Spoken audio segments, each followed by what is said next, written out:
안녕하세요. 11번가 팔로워 여러분. 저는 책벌레라는 페이지에서 주말밤 책을 읽고 있는 찌라입니다. 맨날 저희 집 같은 곳에서 하다가 스튜디오는 똑같지만 11번가에서 하려니까 엄청 떨리고 막 시작할 때 좀 실수도 있었는데요. 제가 지금 잠깐 나오는지 한번 보겠습니다. 네. 11번가에서 지켜보시는 팔로워 여러분들 반갑습니다. 저는 당분간 월요일 저녁에 11번가에서 여러분들에게 좋은 책을 소개해 드리려고 합니다. 요즘 뇌생남, 뇌생녀라는 말이 유행하잖아요. 여러분들은 뇌생남, 뇌생녀 하면 누가 떠오르세요? 저는 성시경, 유아인이 떠오르는데요. 네, 영호님 안녕하세요. 여러분들은 어떤 사람들이 떠오르는지 궁금합니다.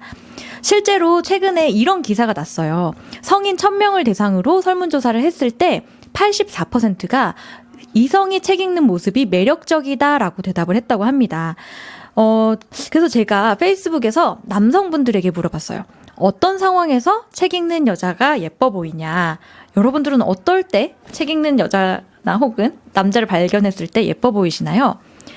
많이 나왔던 답변들이 지하철에서 책 읽고 있는 여성을 발견했을 때, 하도 스마트폰을 많이 하니까 책 보는 분들이 좀 돋보일 수밖에 없는 것 같아요. 그리고 여자친구가 나를 기다리면서 책을 읽고 있을 때라고 대답해 주신 분들도 많았는데요. 구체적으로 얘기해 주신 분도 있어요. 특히 따뜻한 햇살이 비치는 창가에서 책을 흥미롭게 입을 실룩거리며 보고 있는 그런 책을 보는 모습을 보면 사랑하지 않을 수 없다라고 대답해 주신 분도 있었고요. 또 서점에서 책을 고르거나 읽고 있는 모습이라고 대답해 주신 분들도 있었는데, 특히 어떤 분은 내가 사려고 했던 책인데 그 앞에 있어서 난 좀 기다리느라고 옆에서 어떻게 다른 책을 보고 있는데 그 책을 계속 보는 모습이 굉장히 마음에 들었다. 그리고 또 내가 봤던 책이나 내가 보고 있는 책을 읽는 분들을 발견했을 때 또 굉장히 매력적이다라고 답했습니다. 아무래도 책이 내 취향을 반영하다 보니까 그 딱 취향 저격을 해서 되게 반할 수밖에 없는 게 아닌가 그런 생각이 드는데요. 그리고 또 어떤 분은 이런 대답도 해주셨어요. 책 읽는 사람은 꼭 그 책 읽는 모습이 아니라 대화를 하면서 드러난다. 책 읽은 게 다 티가 난다. 그래서 책 읽는 여성이 매력적이다라고 대답해 주신 분들이 굉장히 많았습니다.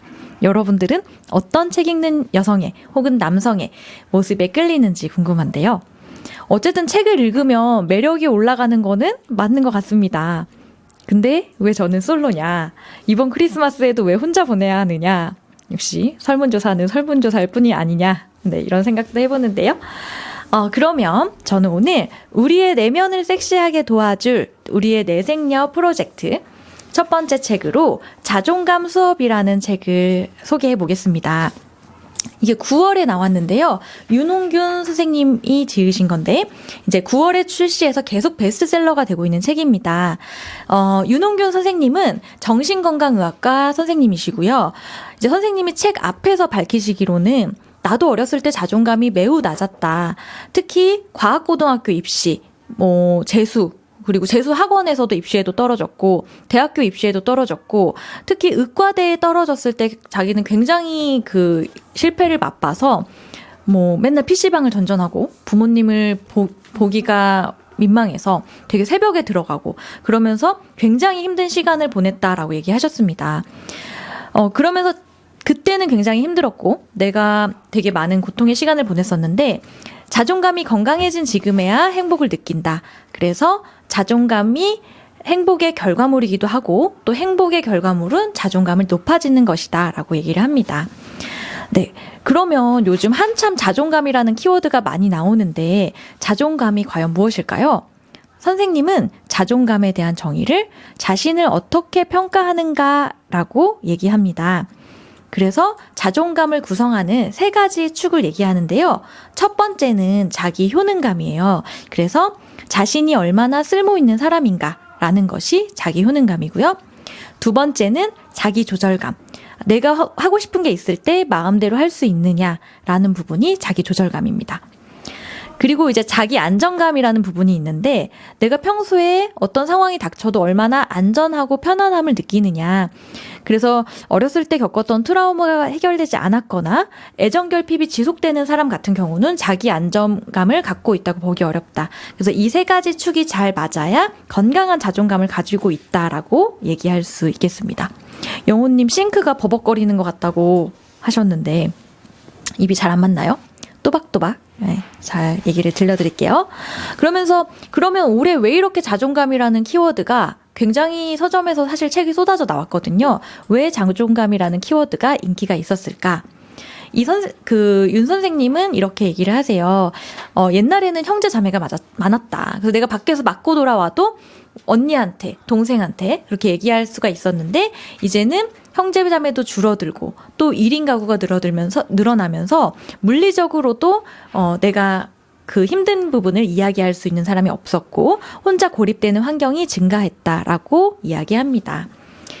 네, 그래서 이 책은 이 자존감에 대해서 어떻게 올릴 것이냐에 대한 구체적인 지침을 제공합니다. 총 7개의 파트로 되어 있는데요. 목차를 한번 볼까요? 네. 그래서 첫 번째는 자존감이 왜 중요한가? 그리고 두 번째는 사랑 패턴을 보면 자존감이 보인다. 세 번째는 자존감이 인간관계를 좌우한다. 네 번째는 자존감을 방해하는 감정들, 다섯 번째는 자존감 회복을 위해 버려야 할 마음 습관, 여섯 번째는 자존감 회복을 위해 극복할 것들, 그리고 자존감을 끌어올리는 5가지 실천에 대해서 단계적으로 그리고 구체적으로 우리가 어떤 행동을 취해야 할지 보여주고 있습니다. 저는 오늘 그 중에서도 우리가 가장 공감을 느낄 만한 사랑에 관한 자존감 이야기를 소개해 보려고 합니다.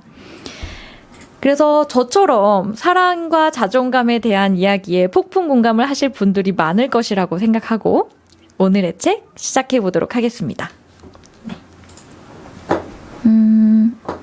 네, 책 화면으로 넘어가 볼게요.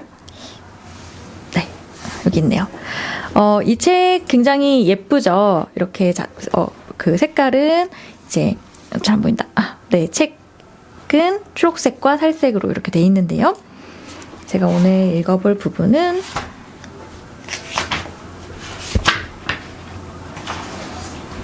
안 보여. 사랑 패턴을 보면 자존감이 보인다라는 부분입니다. 그 중에서도 사랑받을 자격을 의심하는 사람들이라는 파트인데요. 네. 그래서 첫 번째는 사랑을 놓친 후 찾아오는 자기 비하. 자신의 사랑스러움을 믿지 못하는 사람들이 있다. 이들은 아무리 괜찮은 사람이 대시를 해도 받아들이지 못한다. 겉으로는 아직 연애할 준비가 안 돼 있다. 우리는 성격이 너무 다른 것 같다 등 좋은 말로 거절하지만 마음 안에는 내 성격을 알면 떠날 게 뻔해. 너처럼 똑똑한 사람은 결국 나를 무시하고 질려버릴 거야 라는 생각이 가득하다. 그래서 이런 스타일은 처음에는 겸손하다거나 착하다는 인상을 준다. 하지만 같은 일이 반복되면 주위 사람의 시선도 달라지고 무엇보다 본인의 후회가 늘어난다. 그냥 지난번 사귀던 사람하고 쭉 가볼 걸 그랬나 하고 후회한다. 하지만 이미 시간은 지났고 흐른 시간만큼 나이도 먹었지만 떨어진 자존감만 그대로다.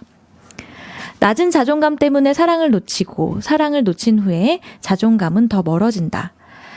이들의 문제는 사랑하는 사람을 놓치고 후회하면서도 자신이 사랑 부적격자라고 믿는 데 있다. 이런 악순환이 반복될수록 자기 비하는 더욱 견고해진다. 궁극적으로 자신을 더 믿지 못하게 되기 때문이다. 비극이다. 자, 이런 사람들의 특징은 기초 믿음의 부재입니다. 자신이 사랑받을 가치가 있음을 인정하는 일은 신뢰라는 감정에서 출발한다. 승객은 기관사를 믿어야 몸을 맡기고 여행할 수 있다. 이 기관사가 운전면허는 있을까라고 의심하기 시작하면 절대 편안하게 여행하지 못한다.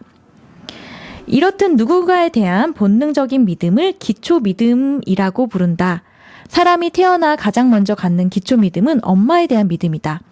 만일 엄마가 젖을 물릴 때마다 왜 이렇게 칭얼대서 나를 힘들게 하니? 라며 짜증을 부리거나 아이를 돌보지 않는다면 아이는 외부 세계에 대한 최초의 믿음을 형성하지 못한다.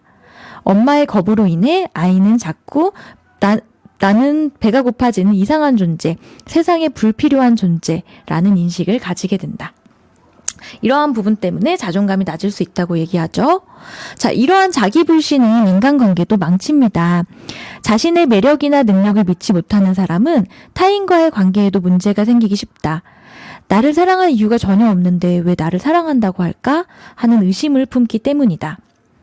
대개 이런 사람들은 자신의 열등감이나 마음 상태는 못 보고 상대를 탓함으로써 문제를 해결하려고 든다. 겉으로는 상대를 사랑해서 힘든 것처럼 보이지만 사실은 자신을 믿지 못해서 괴로운 것이다. 자, 그래서 이런 사람들의 해결 방법은 결국 자기 자신에게 관심 갖기입니다. 이 모든 문제는 자신을 사랑받을 만한 가치가 없는 사람으로 인식하기 때문에 생겨난다. 하지만 세상에 사랑받을 만한 자격과 가치로 똘똘 뭉친 사람은 없다. 단지 사랑받을 자격이 없다고, 쓸모없다고 믿는 사람이 있을 뿐이다. 내가 정말 사랑받을 가치가 있는지 없는지 알아보려면 자신을 솔직하게 들여다보는 작업을 해보면 된다. 정말 부모님의 갈등에서 영향을 받은 건지, 그것이 어떤 영향인지, 성격은 어떻고, 잘하는 것과 못하는 것이 무엇인지 천천히 탐색해봐야 한다. 방법은 쉽다. 종이 한 장을 꺼내 자신의 장단점을 적어보면 된다. 이러면서 이 책에서는 매 챕터마다 이렇게 좀 실제로 해볼 수 있는 연습 문제 같은 것을 주는데요. 이 파트에서는 나에 대해 적어보기라는 부분입니다. 그래서 제가 실제로 한번 적어봤어요. 저의 이야기를. 그래서 나의 장점들, 저의 장점은 좀 잘 웃는 편이고 낯을 안 가립니다.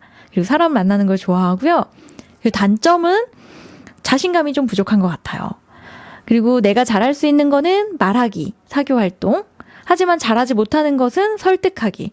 설득을 잘 못해서 돈을 못 버는 것 같습니다. 그러면서 타인이 말하는 내가 잘하는 것에 대한 항목이 있었어요. 그래가지고 제가 카톡으로 친구들한테 난 뭘 잘해? 막 이렇게 카톡을 보내봤거든요. 그러니까 많이들 얘기해준 게 인간관계다, 낯선 사람과 관계 맺기다, 이런 답변들을 주셨어요. 그래서 사실은 더 많았는데 그걸 보면서 이 선생님이 이걸 왜 해보라고 하는지 알겠다. 다른 사람이 나한테 무엇을 잘한다고 얘기해주면 상대적으로 나의 마음이 좀 편안해지고 내가 잘하는 거를 잘 알게 되는 게 아닌가. 네, 그런 생각을 해봤습니다. 네, 그래서 공감 가는 분들이 많다고 해주셨는데, 그렇죠. 자존감이 낮으면 좋은 사랑을 하기 어려운데요. 또 조금 한 걸음 나아가서 이런 부분도 많죠. 특히 여자들이 나 사랑해? 이러고 끊임없이 묻고 확인하는 사랑을 하는 경우가 많은데요. 이제 이렇게 폭풍 공감 가가지고 막 줄 다쳤는데요. 사랑을 많이 받거나 인기가 있는 사람들은 자존감이 높을 거라고 여기기 쉽다. 하지만 인기 연예인들 중에 우울증을 앓는 이들이 적지 않다. 대중의 사랑과 관심을 받는 연예인들도 인기와 무관하게 정작 본인은 불안하고 외롭고 사랑받을 리 없다고 여기곤 한다. 이런 사람들은 자신의 부족함을 메우기 위해 포장과 과장을 반복하지만 그럴수록 내면은 더욱 황폐해진다. 차츰 이렇게 자기 확신이 줄어들면 나를 사랑해줄 사람이 과연 있을까 의심하게 된다.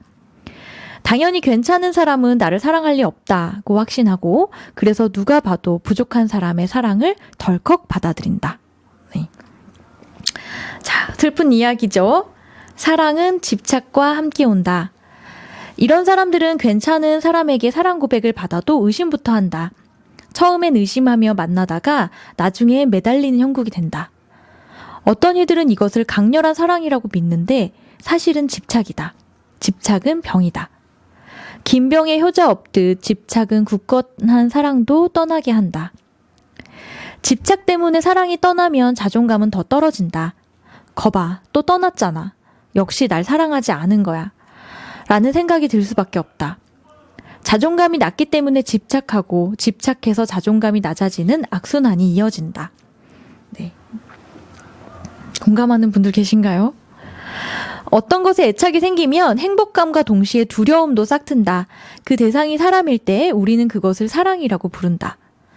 사랑에 빠진 남녀는 달콤한 행복에 빠져들지만 동시에 사랑이 끝나버릴지 모른다는 조바심과 불안도 함께 느낀다.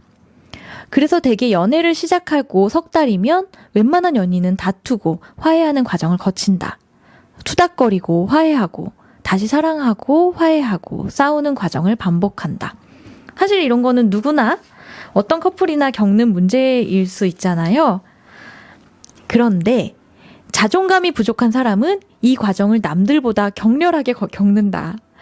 자존감이 부족한 사람은 사랑을 시작하기도 어렵지만 일단 시작해도 더 빨리 다투고 더 심하게 싸우며 화해도 쉽지 않다. 그리고 이 과정에서 자존감이 한 번 더 떨어진다. 사랑을 할 때마다 더 소심해지고 상대에게 집착하는 자신이 너무 못나 보이기 때문이다. 너무 슬퍼요. 네. 자, 그래서 사랑 싸움도 할 수 있다. 하지만 사랑 싸움에도 차이가 있다라고 얘기하는데요. 네. 영주님, 제 공감해서 웃고 있는 거예요. 자존감이 강한 사람의 연애는 다르다. 스스로를 사랑스러운 존재로 인식하고 있는 사람들은 이 문제에 오래 빠져 있지 않는다. 간혹 기분이 나쁘고 초조해도 나는 사랑받을 만한 존재야 라는 믿음이 견고하다. 이들은 말다툼을 해도 상대방의 특정 행동만 문제 삼는다. 몇 시간 동안 핸드폰이 꺼져 있었던 사실, 술자리가 자정을 넘겼다는 사실, 약속 시간에 2번이나 늦었다는 사실에만 화를 낸다. 그러곤 곧 해결책을 찾는 데 주력한다. 물론 자존감이 건강한 사람들도 분노나 서운한 감정을 느낀다. 그래서 사랑이 식었다거나 무시당했다는 느낌을 받으면 화를 내기도 한다.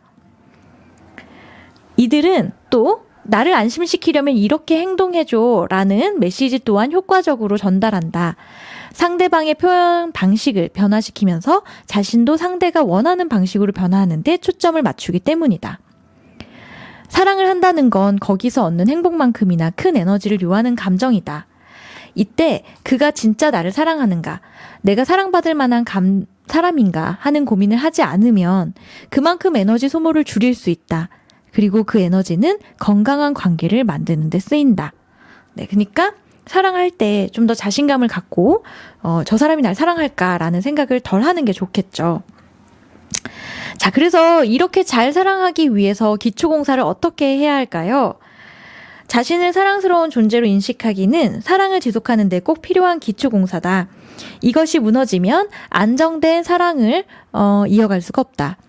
사랑을 지키려고 온갖 노력을 기울이는 사람들이 매번 고개를 떨구는 이유 중 하나는 결정적으로 내가 사랑스러운 사람이 아니라는 사실 하나를, 내가 사랑스러운 사람이라는 사실 하나를 잊기 때문이다. 이런 경험을 반복한 사람이라면 지금부터라도 시점을 조금 바꿔야 한다. 옷을 사거나 고르거나 미용실에 갈 때도 어떻게 하면 그의 마음에 들까가 아니라 어떻게 하면 내 마음에 들까를 먼저 생각해야 한다. 우리는 지나치게 타인의 관점에서 평가받고 사랑받는 것에 익숙하다. 이제는 스스로에게 관대해지고 주체적이어야 한다. 라고 얘기를 하고 있습니다. 그래서 이제 저는 좀 사랑에 관해서 많이들 공감하실 만한 두 꼭지를 소개해 드렸는데요. 그런 것들이 쭉 나와요. 뭐 미움받을까 두려워 자신을 포장하는 사람, 뭐 이런 여러 가지 케이스가 나오는데 사랑에 관해서 다 내 얘기인 것 같아. 내가 좀 자존감이 부족해서 사랑을 못하나 봐. 라고 하는 끝에 이 장을 마치며에 굉장히 공감되는 얘기가 나옵니다. 그래서 사랑 탓도 내 탓도 아니다. 당신이 만약 자존감에 문제가 있는 사람이라면 10중 8구 사랑을 힘겨워할 것이다. 원치 않는 의심이 생길 것이고 행복한 시간보다 싸우는 시간이 길 것이고 상대의 무심함에 자주 화가 나고 내가 더 사랑한다는 생각에 외로울 수도 있다. 또 그런 자신의 모습이 싫어 심하게 자책을 하거나 자괴감에 빠져 지낼 수도 있다. 그렇다고 자존감이 차오를 때까지 사랑하기를 미룰 필요는 없다. 우리가 사랑의 환상을 품고 의지하는 이유는 그만큼 사랑의 힘이 강력하기 때문이다.